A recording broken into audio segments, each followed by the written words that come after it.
자, 이제 두 번째 시간입니다. 중개보수 페이지 66페이지. 자, 중개보수에 관한 문제는 이제 보통 이제 두 문제 정도가 출제되는 경향이 있어요. 이제 계산 문제 한 문제, 이론 문제 한 문제. 이렇게. 물론 계산 문제도 이제 이론을 좀 잘 알고 있어야 계산 문제를 풀 수 있습니다. 그래서 계산 문제가 쭉 나오는데, 우리 계산 문제 이거는 곱하기만 잘하면 돼요. 곱하기만 할 줄 알면 돼요. 곱하기. 계산기도 뭐 할 필요도 없다. 계산기도. 그렇죠? 예. 우리 계론에서 계론에 보면은 막 계산 문제 있잖아. 그죠? 예. 그건 계산기 좀 두드리고 해야 되는데, 계론에 나오는 계산 문제는 어떻게 해? 그거는 계산 문제가 나오면 바로 풀려고 달려들면 안 돼요. 이건 다 풀고 난 다음에 계산 문제를 푸셔야 돼. 계론에서는. 보통 순서가 그래요. 근데 막 풀고 싶어. 시험지 풀다 보면. 풀고 싶은데, 풀다 보면 또 생각보다 잘 안 풀려, 막. 그래가지고 5분 동안 막 풀어. 5분, 6분. 풀었는데, 보기에 자기가 나온 답이 보기에 없어. 끝난 거예요, 이제. 거기서부터. 거기서 끝난 거야. 있으면 차라리 그냥 맞든 틀리든 있으면 찍고 넘어갈 텐데. 자기가 나온 답이 보기에 없어. 그럼 어떡할 건데? 그래서 그때부터 힘들어지니까 아예 풀지 말고 민법까지 다 풀고 난 다음에 그 다음에 계산 문제를 건드리는 게 맞아요. 그런 연습을 모의고사 때 하셔야 돼. 그런데 우리는 그냥 바로 풀어야 돼요. 이거는 곱하기만 할 줄 알면 돼. 곱하기만. 그래서 계산 문제만 숫자가 나왔네 그러면서 막 제끼지 마세요. 자, 66페이지에 이제 중개보수에 관한 내용인데 한번 적어볼게요. 바로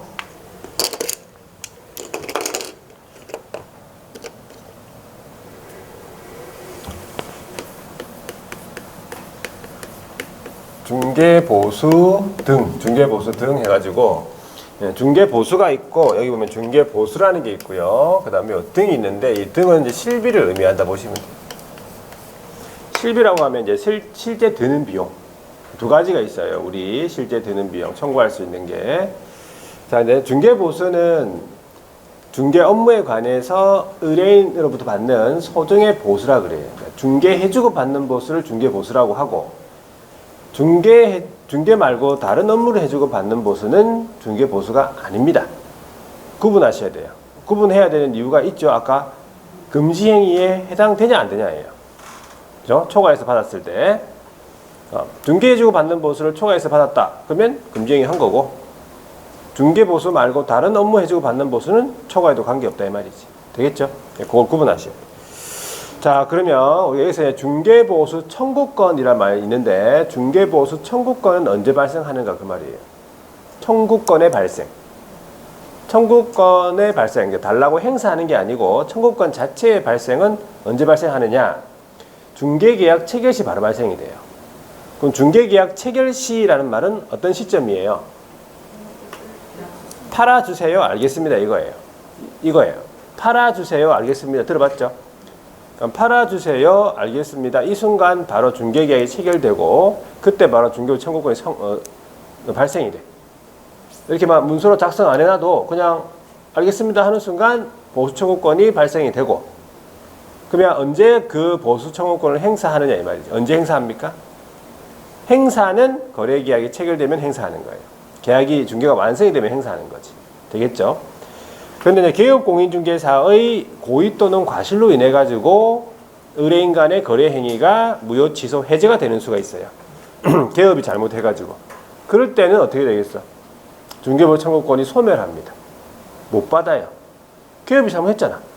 근데 의뢰인 간의 잘못으로 인해, 의뢰인들의 잘못으로 인해 가지고 무효 취소 해제가 됐다. 그러면 중개보수 청구권이 소멸하지 않기 때문에 개업은 보수를 받을 수 있다 이 말이에요. 자, 그래서 일단은 첫 번째 중개보수 기준. 자, 중개보수 기준이라는 게 있어요. 그러니까 중개보수 기준. 중개보수는 어떠한 기준으로 이제 정하는지 이 말이에요. 그래서 중개보수 기준을 정할 때 주택이냐 주택이 아니냐에 따라 구분됩니다. 일단 중개보수는 이렇게 알아두셔야 돼. 중개보수는 주택이냐 아니냐 이게 따라 구분하죠. 자, 주택이다 그러면 첫 번째 국토교통부령이 정하는 범위 안에서 각 시도 조례로 정해놨다 이 말이에요. 주택을 중개했을 때 중개보수 기준은 국토교통부령이 정하는 범위가 있어요. 그 범위 안에서 시도조례로 각 시도조례 있죠. 특별시, 광역시, 도 시도조례로 따로 정해놨다 이 말이에요. 그러면 주택에 대한 중개에 대한 보수를 받으려고 하면 우리가 뭘 확인해야 돼요? 시도조례를 확인해야 돼요. 시도조례 일단 되겠습니까? 주택은 시도조례를 확인해야 된다. 두 번째가 중개 대상물인 주택의 소재지, 그러니까 주택 소재지하고 중개사무소의 소재지가 다를 수 있습니까? 주택 소재지하고 사무소 소재지가 다를 수가 있죠. 중개사무소는 여기에 남구에 있는데, 부산 남구에 있는데 주택이 부산 해운대구에 있다 이런 말이에요. 부산 해운대구에 있는 거 여러분 중개할 수 있습니까? 멀어서 못 갑니까? 업무 이제 지역은 안 했는데 업무 지역에 일단 제한이 없어요. 그래서 일단 개인하고 이제 개인 중에서 이제 공인중개사계 여러분들은 전국 어디 거 다 할 수 있어요. 그래서 해운대에 있는 주택 중개할 수 있어. 근데 난 사무소는 어디 있다고? 울산 남구에 있다고. 그러면 이런 상황이잖아요. 주택 소재지하고 사무소 소재지가 서로 다르네. 그러면 그때의 주택은 뭘 기준으로 하는가 이 말이에요. 일단은 시도조례입니다. 시도조례에 따라 보는데 어디 소재지냐면 사무소 소재지 시도조례예요. 사무소 소재지 시도조례에 따라 보수를 봐야 된다 이 말이에요. 그러면 뭘 봐야 되겠어?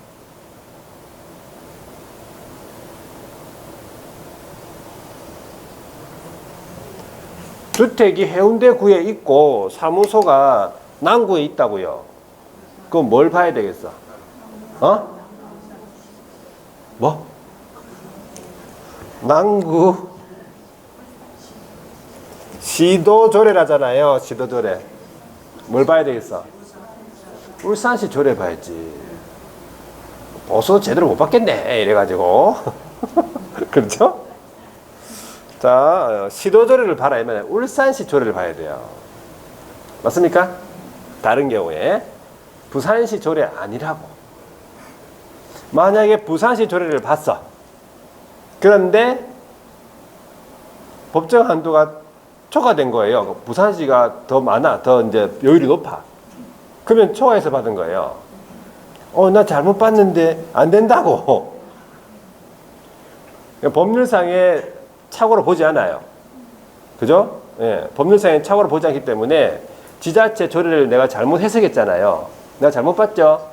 내가 잘못 봤는데 그런 거 안 통한다고요. 초과 수수한 거라고. 잘 봐야 돼요.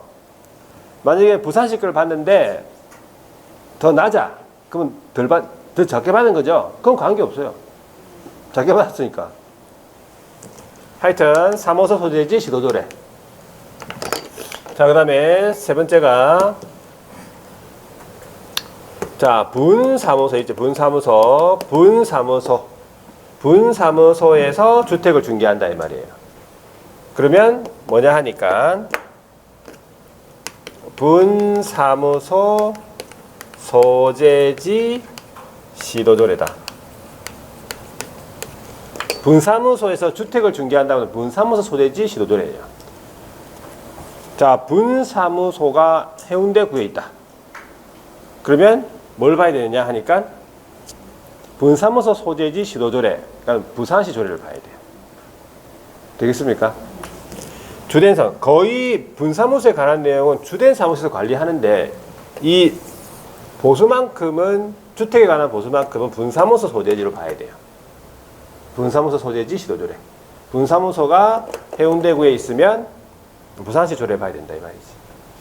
되겠습니까? 여기까지. 그래서 이런 기준들을 좀 기억하셔야 돼요. 자, 두 번째. 이제 주택이 아닌 거 나와야 되겠죠? 주택이 아니다. 그러면 주택 왜라 그래요? 주택 아니다. 그러면 뭘 봐야 하니까 국토교통구령이에요. 주택이 아니면 국토교통구령. 자, 그래서 일단 기준을 기억합니다. 주택은 국토교통구령이 정하는 범위 안에서 시도조례다. 주택이니까 일단 시도조례를 봐야 돼요. 주택은 시도조례를 봐야 돼요. 주택이 아니면 국토교통구령을 봅니다. 기준이. 자, 근데 세 번째. 주상 복합건물, 복합건물이라면 주택이랑 상가가 같이 되어 있는 거죠. 복합건물 같은 경우에는 어떤 기준으로 정하느냐 하니까 주택의 면적을 따져요. 그 주상복합에 보면 주택하고 상가가 있잖아, 그죠? 주택의 면적이 2분의 1 이상이면 뭘로 본다고요? 이걸 주택의 기준을 적용한다. 주택 적용합니다. 주택의 면적이 2분의 1 이상이면 주택을 적용한다 이 말이지. 주택에 관한 기준을 적용한다 이 말이에요. 자, 그러면 주택의 면적이 딱 2분의 1이다 그러면 그거는 뭘로 적용시켜야 돼요? 주택의 면적이 딱 2분의 1이면 뭘로 봐야 돼? 주택으로 봐야 되지. 왜? 이상이니까 2분의 1 이상이면 2분의 1이 포함되잖아요. 주택 외의 면적이 딱 2분의 1이다. 그럼 뭘로 봐야 돼요?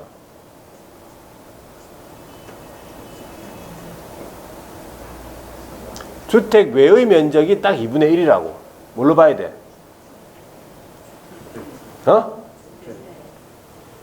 주택 외의 면적이 딱 2분의 1이면 주택은 2분의 1이잖아. 그러면은 주택으로 봐야 돼요. 그렇게 지문 나온다고, 그렇게.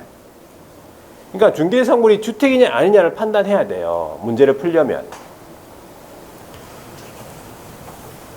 주택의 면적이 3분의 2다.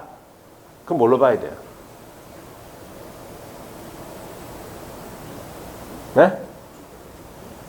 그럼 이건 잘 모르고. 주택의 면적이 3분의 2다. 그럼 뭘로 봐야 돼? 주택이잖아요.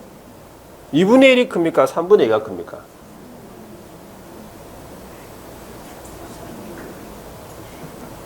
알아서 하세요. 나는 그것까지 모르겠다네요. 알아서 하세요. 자, 하여튼 주택의 면적이 2분의 1 이상이면 주택으로 봐야 됩니다. 주택 외의 면적이 3분의 1이다.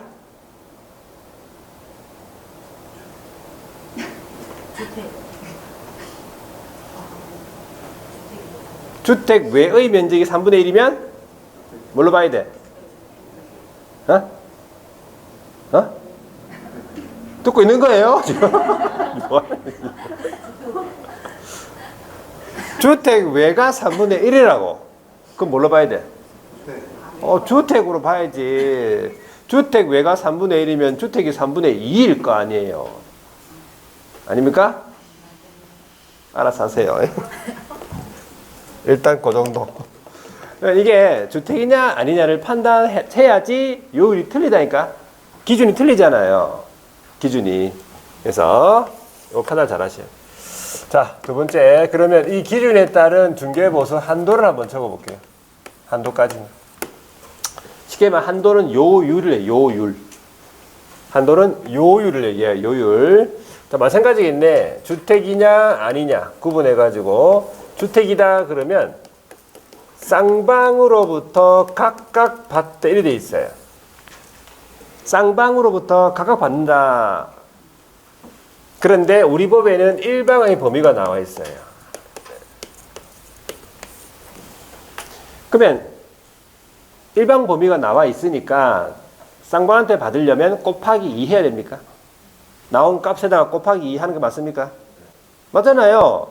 일방 범위가 요율이 일방 범위라고. 일방 범위의 요율이라고. 그러면 쌍방한테 받으려면 곱하기 2를 해야 돼요. 그래서 곱하기 2를 해야 되는데 곱하기 2를 안 해서 틀린 사람이 있어요. 왜? 곱하기 안 하고 그냥 나온 값이 보기에 있거든. 보기에 있으니까 반갑다고 막 체크하고 오는 거예요. 아, 나왔다 그러면서 막. 근데 문제는 거래 당사자로부터 받을 수 있는 보수 최대 금액. 이게 적어놨으니까 곱하기 2 해야 되는데 곱하기 2 안 하고 나온단 말이에요. 그래서 나와가지고 막 언니한테 가가지고 언니 뭐 그 100만 원 맞지? 그러면서 100만 원 아닌데? 그때부터 이제 실망하는 거예요.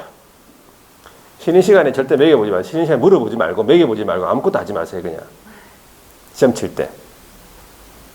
언니도 잘 모르고 다 틀렸어. 언니도 다 틀렸으니까 말하지 마. 그래서 쉬는 시간에 중개사법하고 공법 치고 나서 남은 쉬는 시간 있죠. 한 30분 쉴 거예요. 그때 공시세법 공부하세요. 아시겠죠? 그것도 공부해. 비교하지 마. 뭐 알아보려고 하지 마. 이미 끝났어. 다 제출했기 때문에 끝났어. 그래서 그 공시세법 공부하는 게 더 나아요. 자, 그래서 일단은 곱하기를 2를 해야 되는데 안 하는 사람이 많아요. 그 습관적으로 안 해. 그거를 계속 문제를 풀다 보면 계속 틀려요. 그게. 계속. 그러니까 처음부터 딱 답이 나왔죠? 그럼 이게 일방이냐 쌍방이냐 이걸 잘 보세요. 마지막에. 쌍방이면은 곱하기 2 해야 되고 일방으로도 받는 거면 곱하기 2를 또 하면 안 돼. 또 곱하기 2 하면 안 돼. 또 무조건 곱하기 2 하는 사람이 있어요. 또. 그래서 일방의 범위가 법에 나와 있는데 첫 번째 매매 교환. 매매하고 교환은요. 자, 최소 1,000분의 자, 65개 3, 4, 65, 3, 4, 5, 6. 그러니까 최소 1,000분의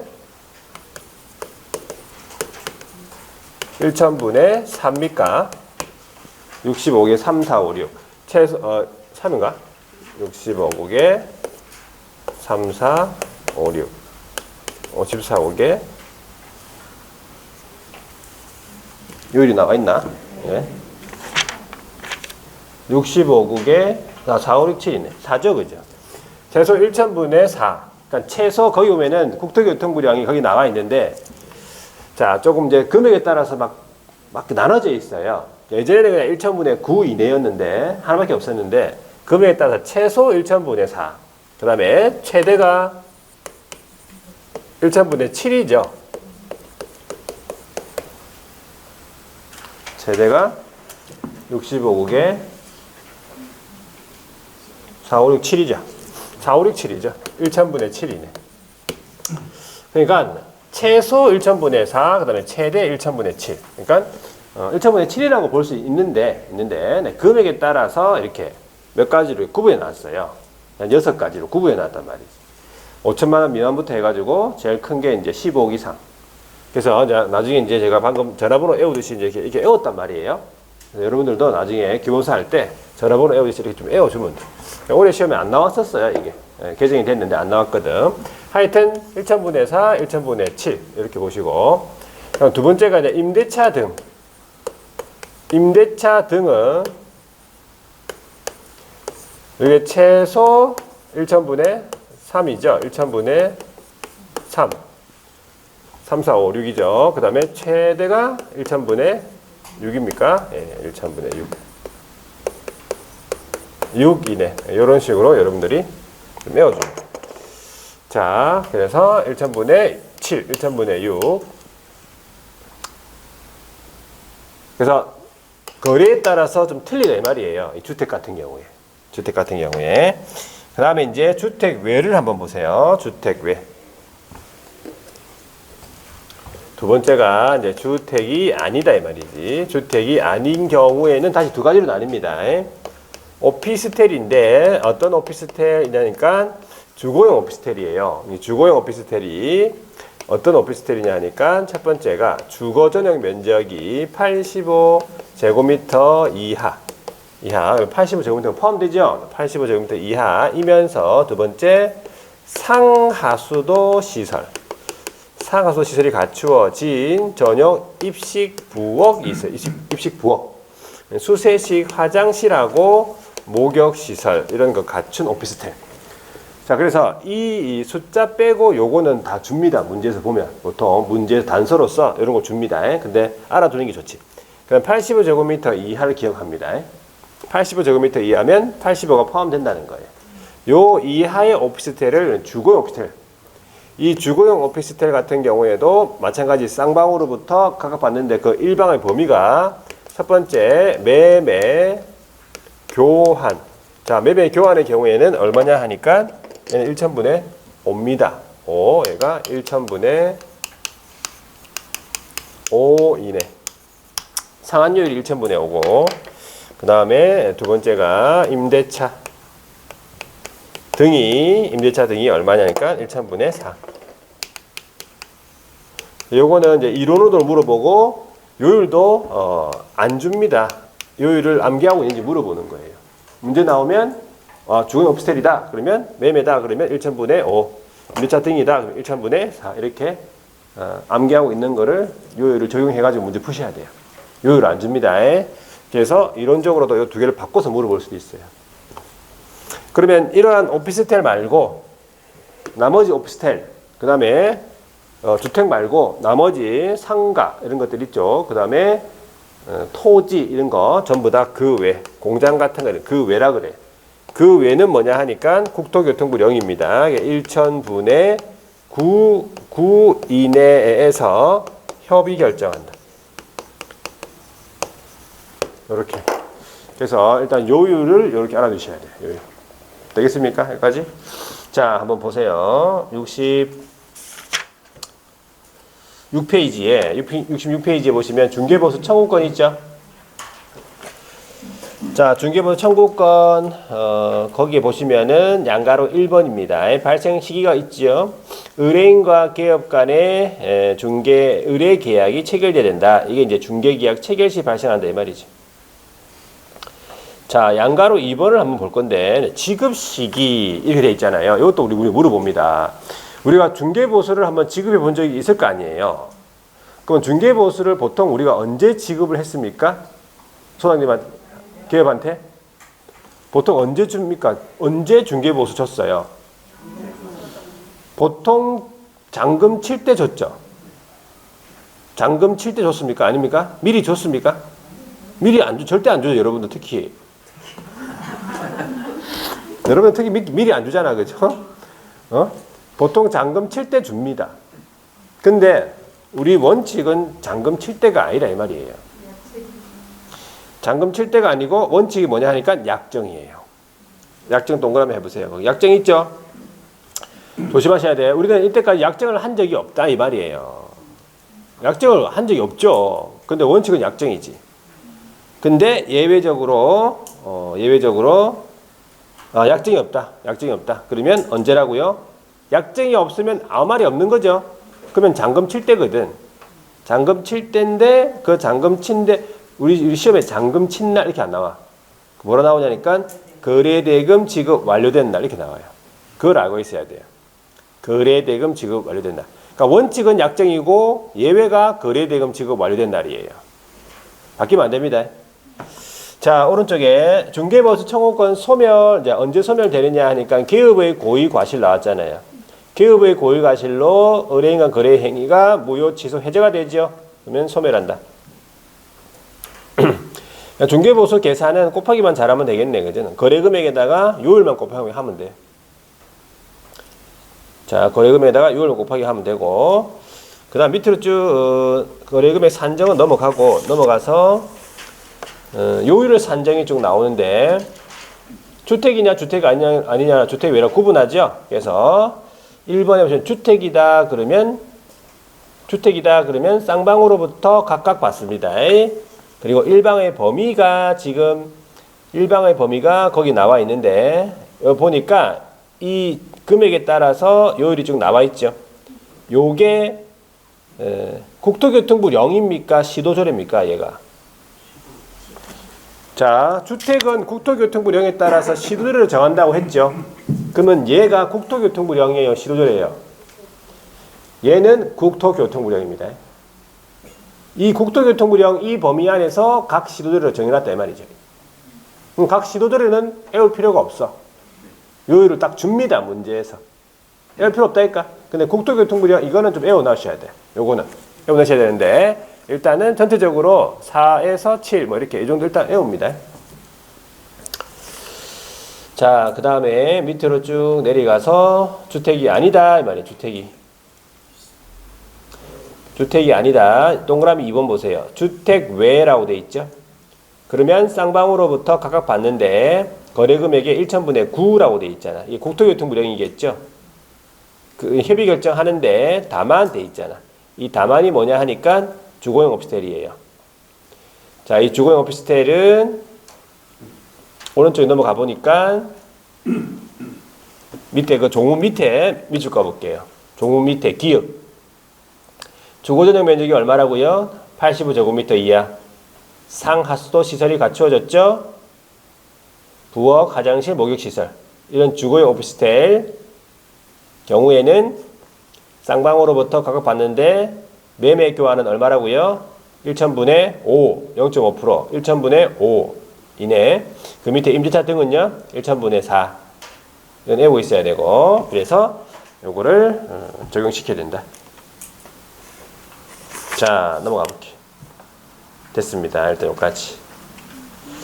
자, 그다음 71페이지. 정보망. 자, 여기에 실어놨네, 정보망을. 원래 정보망 파트가 원래 전속중개계약 다음에 딱 들어가는 게 맞는데 24조로서 여기에 실어놔요.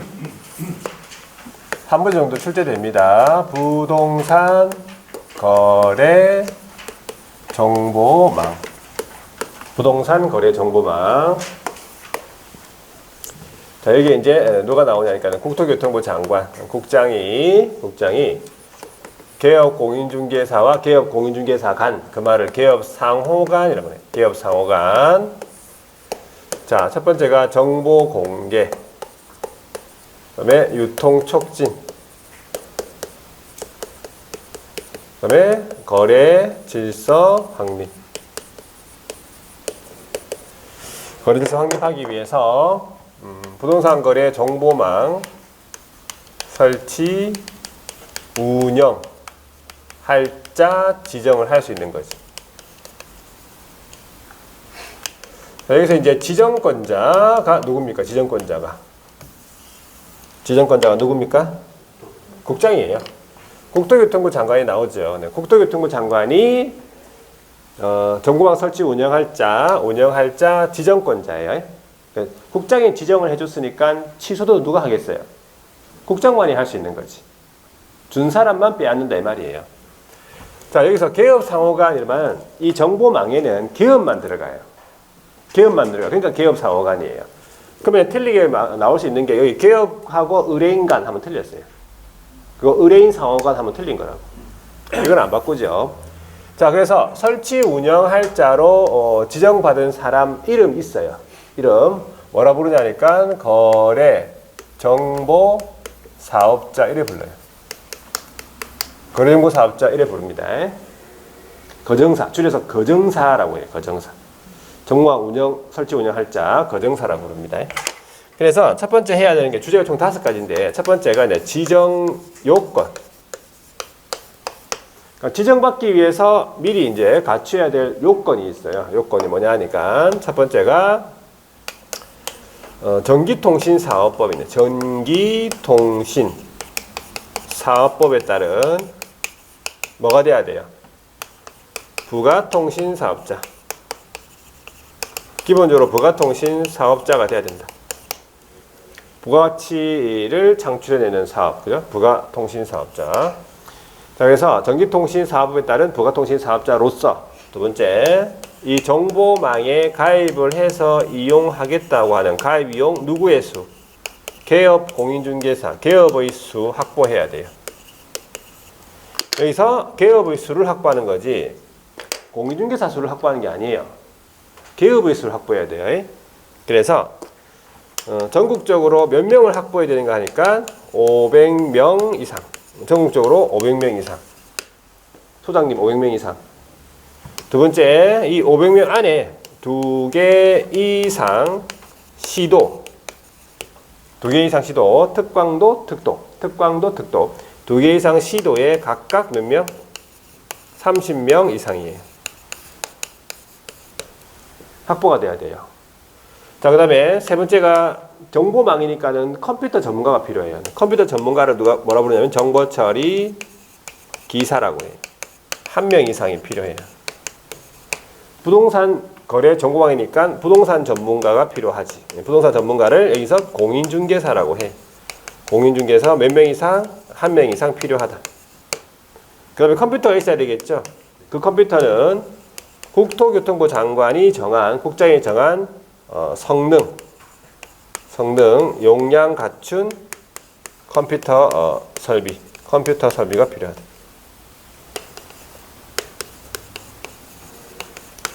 그래서 이 5가지가 설치, 지정 요건이에요. 지정받기 위해서 미리 갖춰야 될 요건. 그래서 5가지. 이런 숫자 같은 거 다 물어봅니다. 500명 이상, 2개 이상 시도에 30명. 기사, 정보처리 기사 1명, 공인중개사 1명. 자, 이 요건은 외워놔야 돼요. 이 요건은 알고 있으면 지정 절차에서 바로 서류, 그러니까 갖춰야 될, 첨부해야 될 서류가 바로 나와요. 첨부가. 그래서 지정 절차까지만 한번 볼게요. 두 번째. 절차는 잘 안 보는데 지정 절차. 지정 절차가 일단은 지정을 받고 싶다. 지정 받으려는 자. 첫 번째, 지정 신청을 하죠. 누구한테 지정 신청하러 갑니까? 국장이 지정권자라며. 국장한테 가야 되지. 국장이 지정권자라며. 국장한테 가야 되겠죠? 국장한테 지정 신청하러 가면 돼. 지정 신청서에다가 기본적으로 저기에 있는 서류가 오는 거예요. 부가통신사업신고서 제출서류. 저기 있죠? 부가통신사업신고서 제출서류. 그 다음에 가입비용 신청서 500부. 500명 확보하러 있잖아. 가입비용 신청서가 있겠죠? 500부.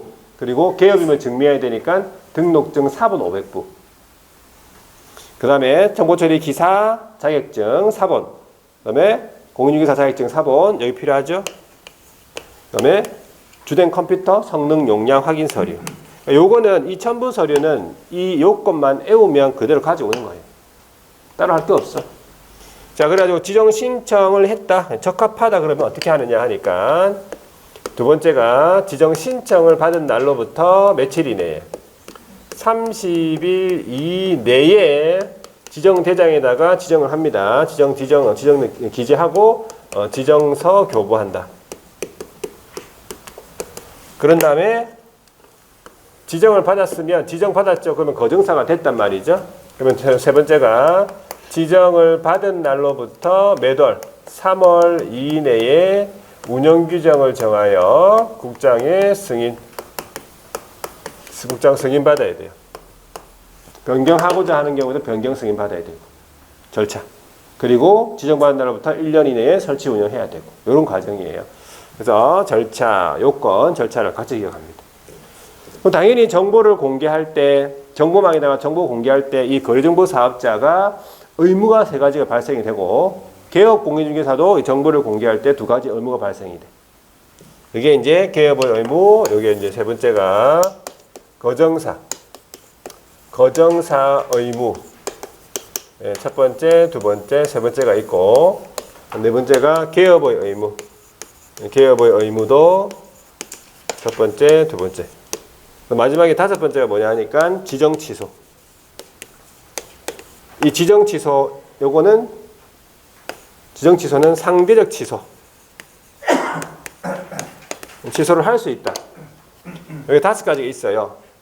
얘가 이제 암기해야 되는 거예요. 지정 취소, 사유. 어떤 경우에 취소가 되는지. 요거 암기법이 있겠죠? 요거. 그러니까 전체적으로 정보망에 대해서 5가지예요. 5가지.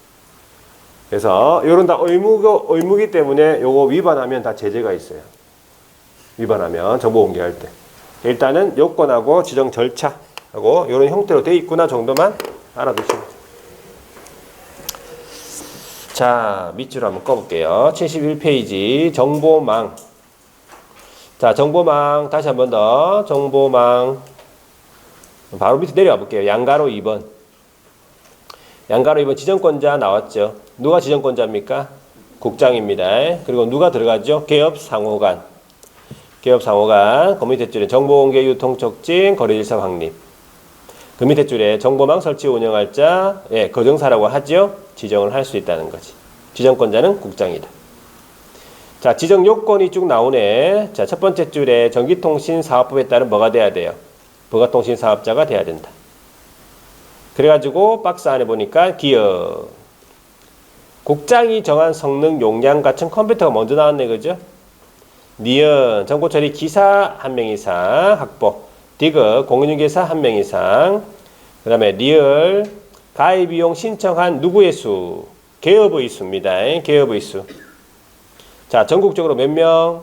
500명 이상. 요 500명 안에 2개 이상 시도, 특광도, 특도에서 각각 몇 명이에요? 30명 이상이다. 자, 그래서 동그라미 3번 지정 신청을 하지요.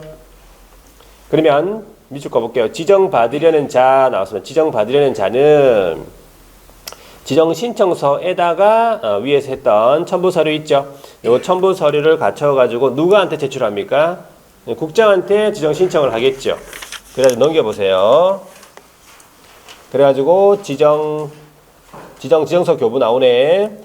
신청을 받은 날로부터 며칠?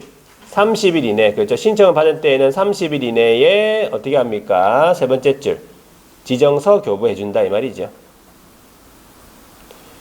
자, 그리고 운영과 정보 공개 나와 있는데 운영 규정. 그 다음에 지정을 받았죠. 그러면 지정을 받은 날로부터 운영 규정 제정 승인 나오는데 지정을 받은 날로부터 몇 개월이에요? 3개월 이내에 운영 규정 국장의 승인이겠네, 그죠? 3개월 이내에 두 번째 줄에 보면 국장 승인. 그리고 밑에 그 옆에 변경하고자 할 때에도 또한 같다. 변경 승인 받아야 된다 이 뜻이죠. 자, 그래서 절차고요. 그 다음에 이제 밑에 것들은 의무랑 제일 밑에 지정 취소가 나오죠. 5가지의 취소 사유가 있습니다. 요 정도 볼게요. 자, 그 다음에는 협회네, 그지? 73페이지 협회부터는 또 조금 쉬었다 보겠습니다.